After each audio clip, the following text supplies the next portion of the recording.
Michael Wilke, qui est maire de Leurart, est un témoin qui était prévu pour la table ronde politique. Et il a accepté de faire une présentation sur l'expérience de la commune de la ville de Leurart en Allemagne, donc transfrontalière, plus proche, un peu moins d'aléas en termes de voitures, même si on peut toujours avoir un aléa en termes de voiture. Et donc j'invite tout de suite Michael Wilke donc, à faire cette petite présentation préalable. Il nous rejoindra ensuite pour la table ronde pour participer aux échanges avec les autres élus qui sont prévus. Je vous laisse profiter du pupitre et on va mettre votre présentation. Hop. Merci beaucoup et du coup vous avez perdu vos 15 minutes qu'on vient de gagner. Et mesdames et messieurs, chers amis, chers collègues, merci déjà pour l'invitation. Donc ça me réjouit beaucoup de pouvoir vous parler de nos expériences à Leurart. Je vais essayer de ne pas trop me perdre dans la langue française. Donc vous m'excusez si ça pose un ou l'autre problème. Merci beaucoup pour la traduction de ma présentation parce que, comme vous savez, on est toujours un peu à la dernière minute et à la dernière minute, j'arrivais à faire la présentation en allemand. Par contre, je n'arrivais pas à la traduire à la minute après la dernière minute. Donc, je l'ai envoyée en allemand et Yannick Régnier l'a traduit en français. Comme ça, vous voyez en français à peu près ce que je vais essayer de vous expliquer en français. Donc, j'ai un truc pour continuer ou vous... Très bien. Donc, pour vous situer un peu la commune de Leurart, on est vraiment dans la région des trois frontières entre l'Allemagne, la Suisse et la France. On est à peu près 50 000 habitants. Parmi ces 50 000 habitants, il y a 5 000 personnes qui travaillent en Suisse. Donc, on a une question majeure qui sont les transports en commun pour arriver justement au lieu de travail des gens. On est à peu près dans les 4 000 hectares.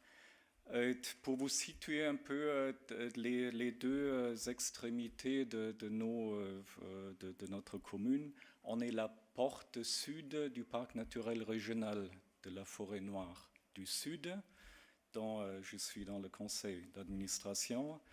Et en face, on a toute la zone industrielle de Bâle et de tout ce qui est autour, avec quand même beaucoup de sites industriels à forte productivité.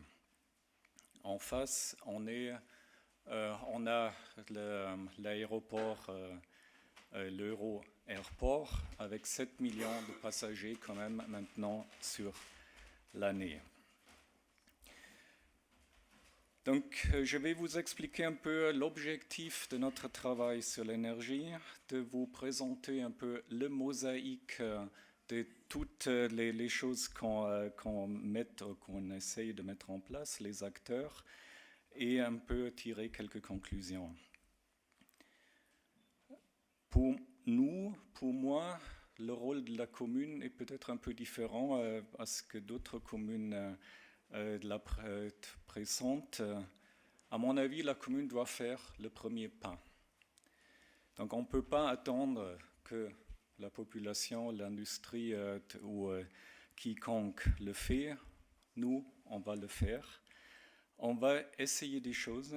On va prendre aussi des risques parce que souvent, vous allez peut-être le voir, pendant la présentation, on fait des choses qu'on n'a pas trop d'expérience à faire, surtout pas au niveau communal. Il est très important de regarder ce qu'on a fait, d'évaluer un peu ce qui a bien marché, ce qui n'a pas marché, d'expliquer ça aux gens et d'inciter les gens à le faire eux-mêmes. Donc pour moi, c'est un peu ce rôle communal qui est à l'origine de notre travail. Bon, l'objectif, ou un peu l'objectif, on veut devenir ou avoir la neutralité du climat en 2050. 2050, c'est très long, mais ça vient plus vite à ce qu'on pense. Si vous regardez un peu nos émissions en CO2, on est parti en 90 avec à peu près 14 tonnes. On est en 2012 à peu près à 8 tonnes. Donc on est sur le bon chemin. On a adhéré à la Convention des maires et on a été la première commune allemande à faire partie du label Cité de l'énergie suisse. Ce label n'existait pas ailleurs qu'en Suisse et il n'y avait pas d'autre label ailleurs qu'en Suisse. Donc on a dit on fait partie de ce réseau suisse, comme on est à la frontière. On était la seule commune, maintenant on est deux communes allemandes à faire partie dans ce réseau. À partir de ce réseau-là est né le European Energy Award, qui maintenant nous guide beaucoup. Donc on a reçu en 2010 et 2013 le label en or et j'espère la semaine prochaine qu'on aura pour la 3e fois ce label décerné en Suisse. Et pour donner un élément de comparaison pour la France, c'est le label Citergie, animé par l'ADEME et que de nombreuses collectivités aujourd'hui utilisent. Bon, je vais passer un peu par les différents moyens dont on s'occupe de l'énergie renouvelable. Et je crois qu'il y a un proverbe français qui dit qu'il ne faut pas mettre toutes les œufs dans le même panier. Donc je vais passer un peu les différentes sources de l'énergie, commencer par la géothermie. Notre début était un peu particulier parce qu'on a une centrale en Suisse. Juste à la frontière, à quelques mètres, donc on voit la centrale de notre frontière.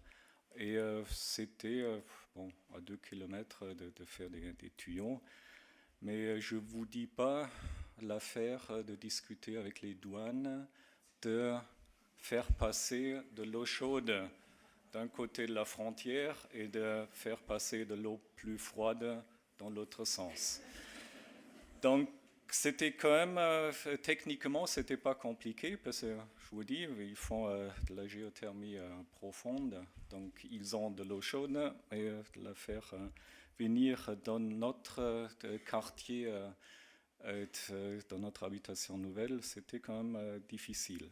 On est arrivé à le faire, maintenant ça marche sans problème depuis maintenant une dizaine d'années. Vous voyez la production et maintenant on a une trentaine de petites installations privées de géothermie et on est actuellement en train de regarder sur notre territoire où sont les lieux propices à ce genre d'énergie.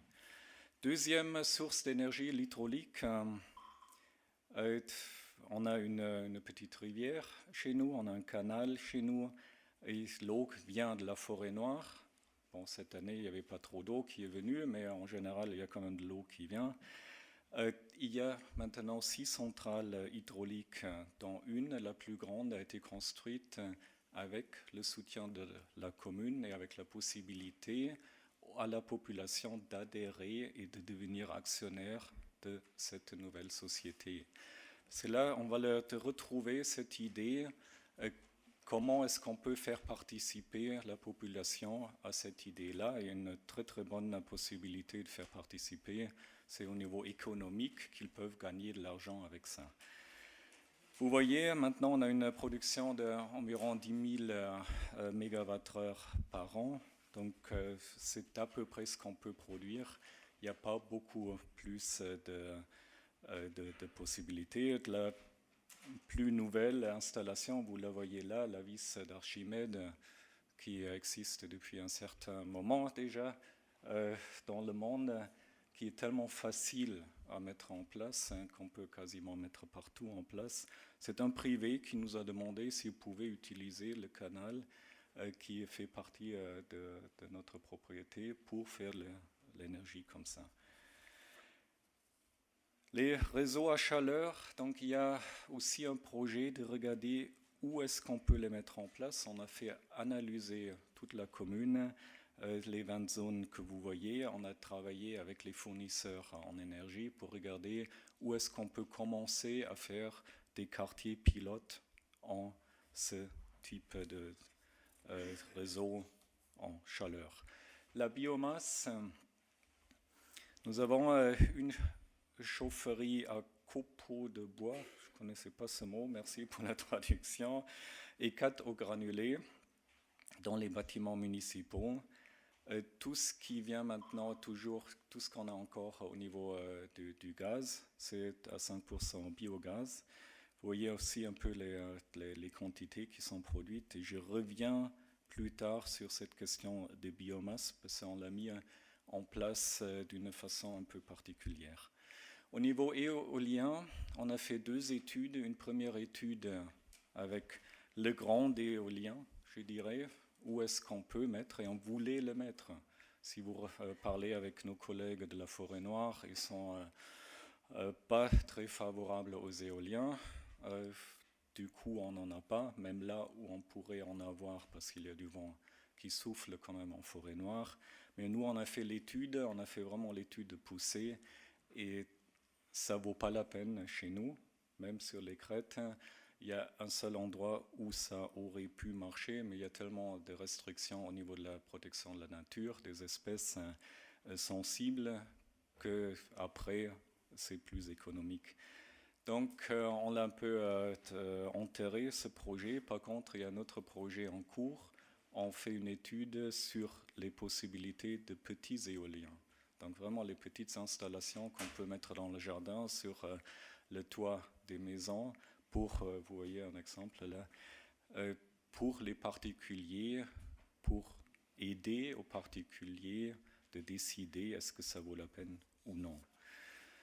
Troisième point, le solaire. Bon, ou quatrième point, c'est maintenant, entre autres, mais bon, c'était toujours un peu le point de départ. On a toujours parlé du solaire, des possibilités de mettre en place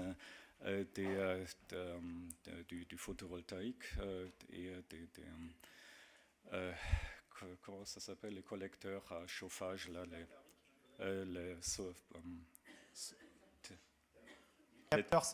les capteurs solaires thermiques, merci. Donc maintenant, tous nos bâtiments de la commune sont équipés du solaire. Si on le met sur des écoles, on travaille avec les écoles pour l'utiliser dans l'éducation des élèves. Donc il y a une partie aussi de tout ce qui est gagné sur un toit d'une école qui est mis dans l'école pour pouvoir utiliser sur d'autres façons d'économiser de l'énergie. On fait partie d'une coopérative solaire où des particuliers se sont mis ensemble pour dire bon, on cherche des toits qui sont trop grands pour les équiper par un particulier. Ils ont maintenant dans les 2-3 millions d'euros qu'ils ont mis en place, avec une bonne centaine de personnes qui contribuent. Nous, en tant que commune, on fait partie. Ils ne voulaient pas qu'il y ait des politiques dans leur champ de décision. Donc, nous, on joue aucun rôle dans ce genre de coopérative. On fait juste partie de la coopérative. Le cadastre solaire, je crois que vous l'avez vu. Ça fait déjà quelques années qu'on avait étudié toute la commune, qu'on a mis sur les photos aériennes tous les toits des maisons. Et quand j'ai une maison, maintenant je peux regarder est-ce que ma maison est utilisable ou ça vaut la peine pour mettre du solaire au-dessus. Donc vous le voyez très facilement avec du vert que c'est bon, du jaune il faut regarder, du rouge ça ne marche pas. Donc bleu, je ne sais pas, mais il y a aussi du bleu. Peut-être le bleu c'est un toit plat. Donc ça c'était quelque chose qui a été très utilisé, parce que souvent les gens nous disaient, nous on parle à nos artisans, ils nous disent oui ça marche ou ça marche pas, mais s'ils nous disent ça marche, ils n'étaient pas toujours sûrs d'avoir la bonne réponse indépendante. Parce que si vous parlez avec l'artisan, il veut vous vendre une technique, il ne veut pas forcément vous vendre la technique la plus adaptée à votre situation. Donc c'est pour ça que nous, en tant que commune, on a aussi des conseillers en énergie aux particuliers. Donc les gens peuvent venir à la commune pour avoir des conseils en utilisation d'énergie renouvelable. La mobilité électrique, c'est quelque chose un peu plus récent. Nous avons une association, bon, il y a beaucoup d'associations comme ça, c'est venu un peu après l'agenda 21, par exemple, de faire du covoiturage, des choses comme ça. On a parlé avec eux pour voir est-ce qu'il y a un intérêt de passer pour cet autopartage vers la mobilité électrique.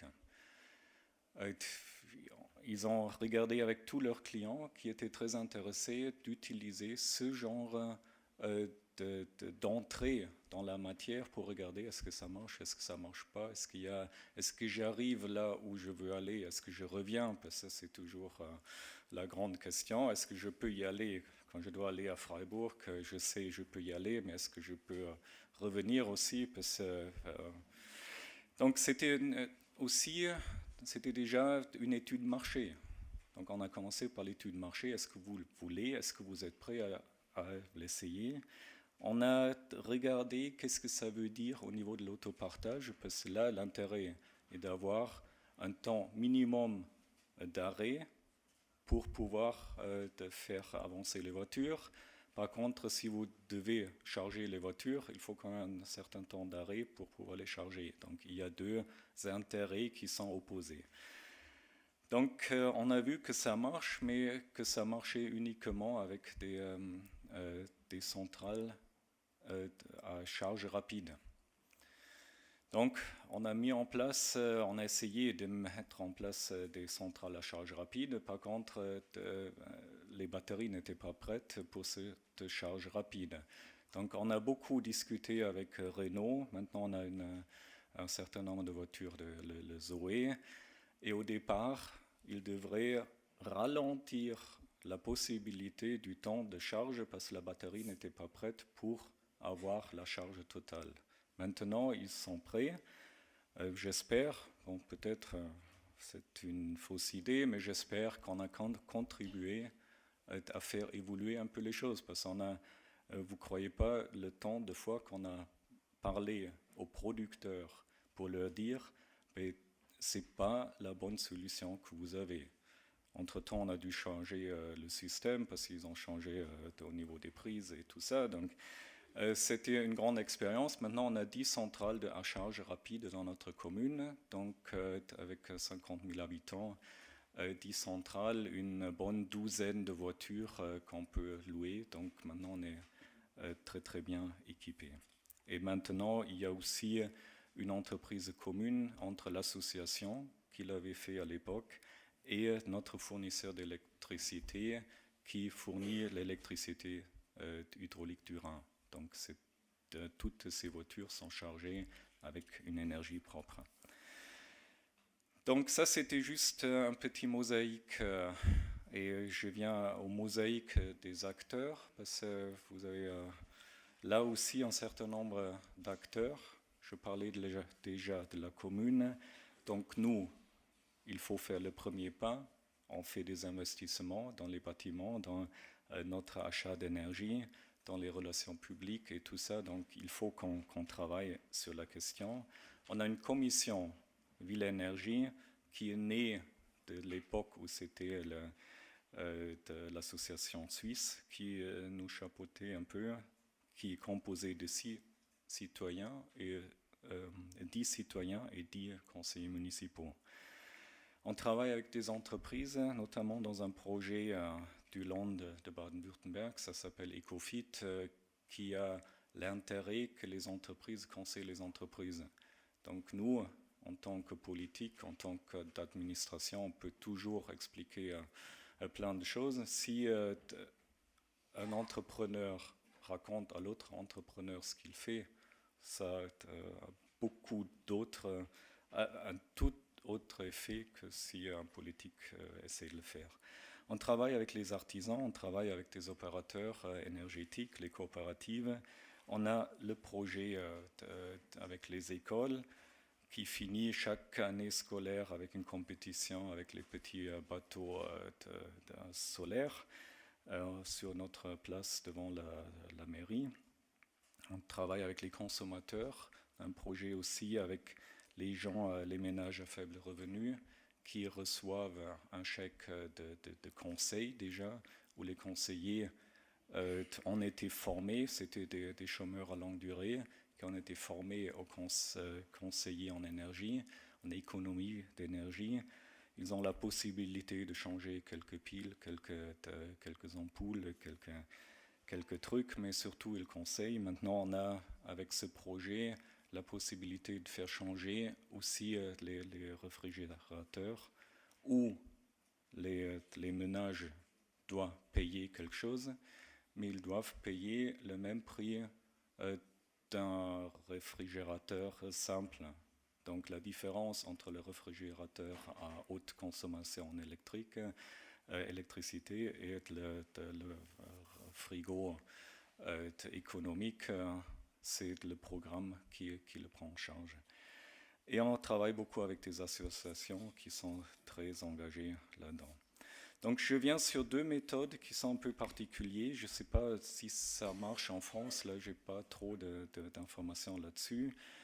Une méthode, c'est la contractualisation. Donc les choses qu'on n'arrive pas à payer nous-mêmes, on les fait payer par une entreprise, par exemple par Siemens. Donc la centrale que vous voyez, ça a été payé par Siemens, qui reçoit la différence entre le prix qu'on aurait dû payer sans ce central et le prix qu'on devrait payer avec. Donc c'est financé avec les économies d'énergie qu'on réalise dans la commune.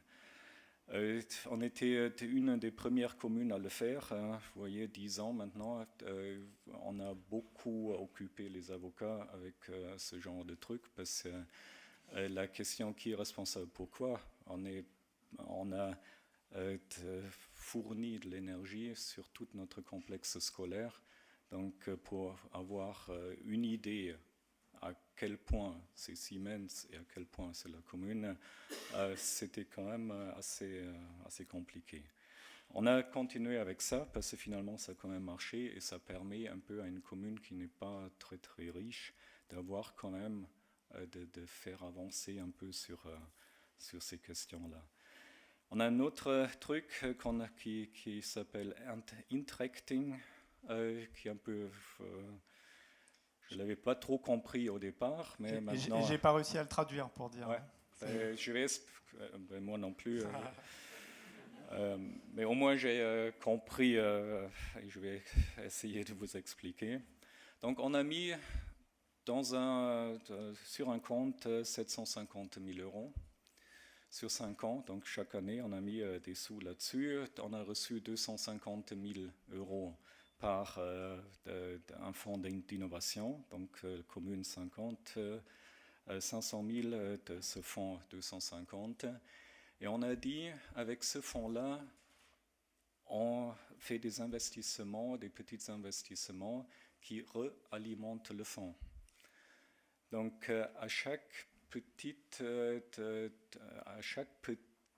installation qu'on réalise, qui est payée par des moyens de ce fonds, les économies qu'on réalise réalimentent ce fonds. Donc avec 750 000 €, on a toujours les 750 000 € dans le grand sur notre compte. Bon, ça change un peu, mais on a pu faire des investissements avec 1,4 million d'euros. Donc on a doublé un peu le point de départ sur 43 mesures. Donc souvent on a un petit truc qu'on met sur une école où bon, vous voyez la nouvelle centrale, c'est pas un petit truc qu'on finance avec cet argent-là, et les revenus vont là-dedans pour refinancer encore une fois. En économie, ça ne marche pas, c'est ces trucs de pyramide qui un jour ça retombe et tout le monde est endetté. Mais là, ça marche très bien parce que la commune a dit on ne veut pas économiser nos économies. On ne veut pas les mettre sur notre compte annuel, on va les remettre dans le système. Donc vous voyez un peu la baisse des émissions sur une année. Donc je viens à mes conclusions. À mon avis, ça marche bien, ça ne marche pas tout seul.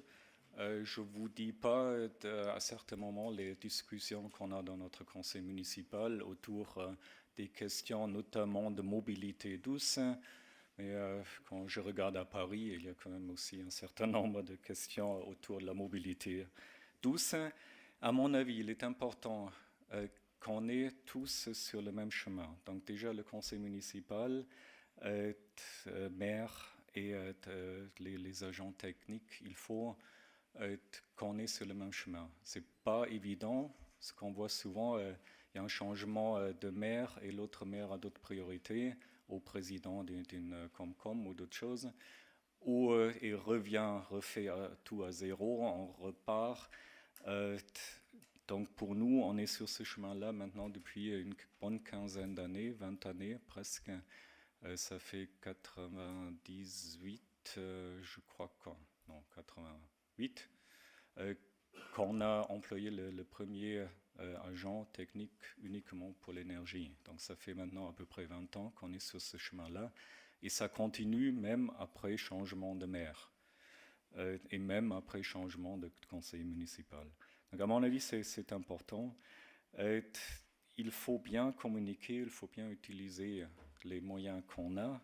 Nous, on est parti avec l'agenda 21, donc on a eu un fort mouvement de la population de nous pousser un peu, de mettre encore plus sur l'énergie.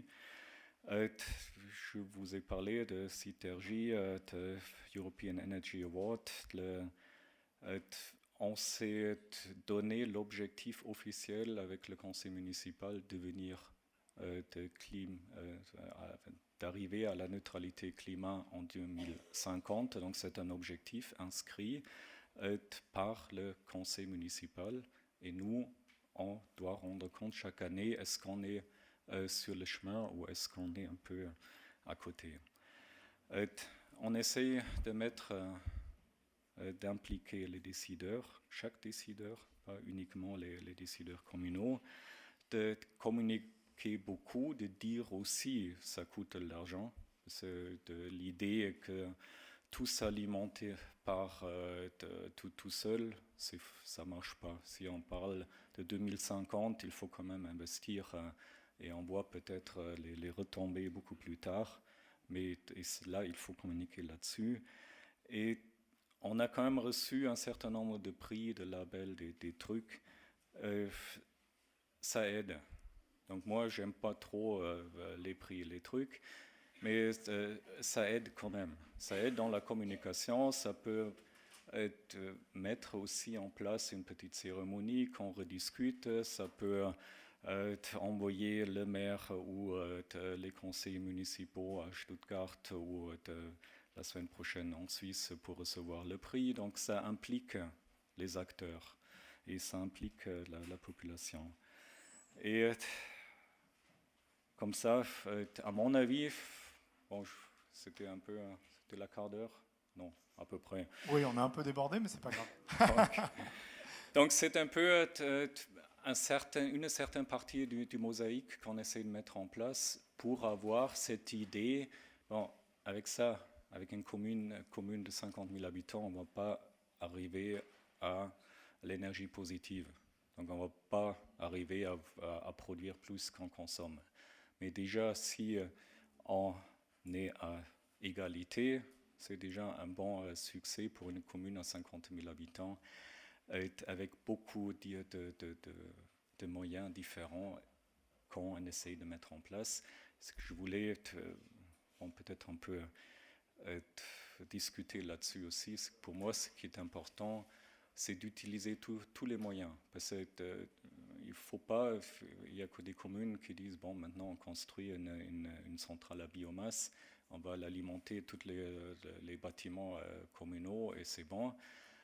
c'est bon, mais ça ne suffit pas. Donc il faut regarder le solaire, le vent, la population, les jeunes, les entreprises. Il faut mettre tout ensemble parce que l'objectif, on ne peut pas l'atteindre seul. Il faut mettre tout le monde ensemble. Merci beaucoup.